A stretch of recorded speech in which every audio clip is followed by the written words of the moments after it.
এ পর্যায়ে বক্তব্য নিয়ে আসছেন ইসলামী আইনজীবী পরিষদের কেন্দ্রীয় joint secretary general, Jessore ৩ Bagharpara Abhaynagar সংসদীয় আসনের মনোনীত ইসলামী আন্দোলন বাংলাদেশ মনোনীত এমপি প্রার্থী জনতা জনাব মাওলানা অ্যাডভোকেট বাইজিদ হোসেন।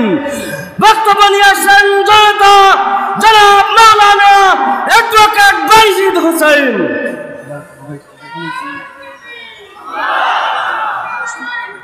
আসসালামু আলাইকুম ওয়া রাহমাতুল্লাহি ওয়া বারাকাতুহু।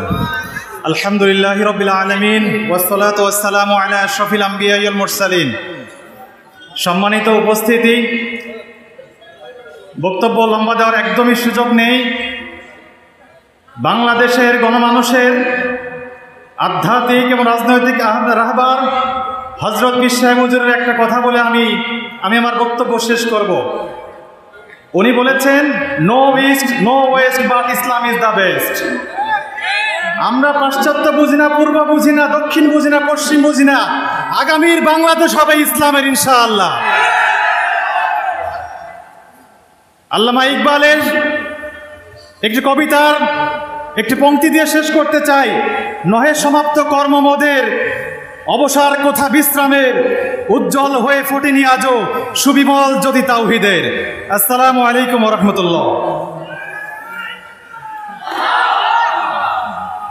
সবাই সাথী ও বন্ধুগণ, এই পর্যায়ে বক্তব্য নিয়ে আসছেন ইসলামী আন্দোলন বাংলাদেশের কেন্দ্রীয় শিল্প বাণিজ্য বিষয়ক সম্পাদক, যশোর সদর ৩ আসনের সংসদীয় এমপি পদপ্রার্থী জনতা মাওলানা সোহাইব হোসেন।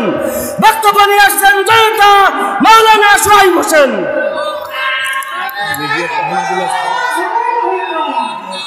আসসালামু আলাইকুম ওয়া রাহমাতুল্লাহি ওয়া বারাকাতুহু। ইসলামী আন্দোলন বাংলাদেশ জিগরগাছা উপজেলা কর্তৃক আয়োজিত আজকের জনাকীর্ণ জনসভার সংগ্রামী সভাপতি, উপস্থিত জাতির রাহবার, ইসলামী আন্দোলন বাংলাদেশের সংগ্রামী নায়েবে আমির, আমরা তার পরিচয়টা দিয়ে বক্তব্য শেষ করব ইনশাআল্লাহ। তার পরিচয় কি? যখন 1947 সালে দেশ স্বাধীন হয়, ইস্ট ইন্ডিয়া কোম্পানি ব্রিটেন ইংরেজদের থেকে যখন এই ভারতবর্ষ স্বাধীন হয়, তখন যিনি স্বাধীনতা সংগ্রামের অগ্রশ্রেণী ছিলেন, বর্তমান আজকের এই জনসভার সংগ্রামী প্রধান অতিথির দাদা মরহুম ইসহাক সাহেব রহমতুল্লাহ আলাইহি সেদিন দেশের জন্য, মানুষের জন্য, জনগণের জন্য লড়েছিলেন, দেশকে স্বাধীন করেছিলেন, ব্রিটিশ বানিয়াদের থেকে দেশ স্বাধীন করেছিলেন। সেই দিনকার সিপাহসালার ছিলেন বর্তমান পীর সাহেবের আপন দাদা যিনি, তিনি। শুধু তাই নয়, 1971 সালে বাংলাদেশ যখন পশ্চিম হায়ানাদের থেকে স্বাধীনতা অর্জন করে, তখন চরমনাইয়ের মাদ্রাসা ছিল এদেশের মুক্তিযোদ্ধাদের জন্য একটি স্বাধীন ক্যাম্প।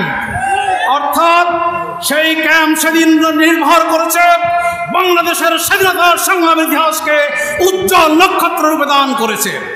আর বর্তমান যিনি এখন বসে আছেন, বিগত 16 বছরের ফ্যাসিবাদকে মূলোৎপাটন করে রাজপথে যিনি একমাত্র রাজনৈতিক ব্যানার নিয়ে দাঁড়িয়েছিলেন, তিনি বর্তমান এই মুক্ত শাসনে, মুক্ত শ্বাস প্রশ্বাস বিতরণের অন্যতম সিপাহসালার বঙ্গবীর শায়েখে চরমনাই সৈয়দ ফয়জুল করিম শায়েখে চরমনাই নায়েবে ইসলামী আন্দোলন বাংলাদেশ। অর্থাৎ যারা ব্রিটিশদের থেকে দেশ স্বাধীন করেছেন, পশ্চিমা হায়ানাদের থেকে দেশ স্বাধীন করেছেন, ফ্যাসিবাদের থেকে বাংলাদেশকে স্বাধীন করেছেন। আসুন আগামী দিনে দেশে শান্তি, স্বস্তি, নিরাপত্তা নিশ্চয়তার জন্য ইসলামের পক্ষে দাঁড়িয়ে যাই, অন ইসলামের বিরুদ্ধে সীসা ডালা প্রাচীরের মতো দাঁড়িয়ে যাই। কোন চাঁদাবাজ, টেন্ডারবাজ থাকবে না। ইসলামের দেশ, পীর সাহেব চরমনাইর দেশ, আগামী দিনের বাংলাদেশ, ইসলামের বাংলাদেশ। নারায়ে তাকবীর, আল্লাহু আকবার। ইসলামী আন্দোলন বাংলাদেশ জিন্দাবাদ, পীর সাহেব চরমনাই জিন্দাবাদ।